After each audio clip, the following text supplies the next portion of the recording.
Uy, uy pre, mat nga subject natin ngayon eh, no? May assignment ba tayo dun? Kopya naman dyan. Wala tayong assignment dun. Guys, nandyan na si ma'am.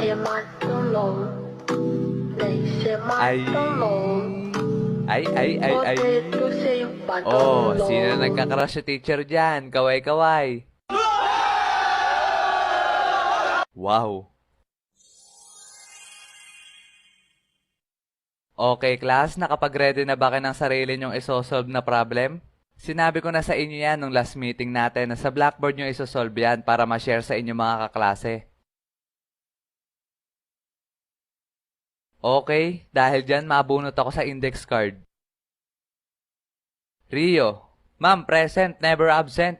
Nandyan ka na pala. Meron ka na bang isosolve na problem? Yes, ma'am. Ngayon ko lang nakita yan ah. Okay, sige, simulan mo na. Eto ma'am, I. 5 plus 5, 10. Eto ma'am, VE. Etong Y value, lagay natin dito. 5 minus 5, 0. Sabay ibaba yung U, ma'am, I love you.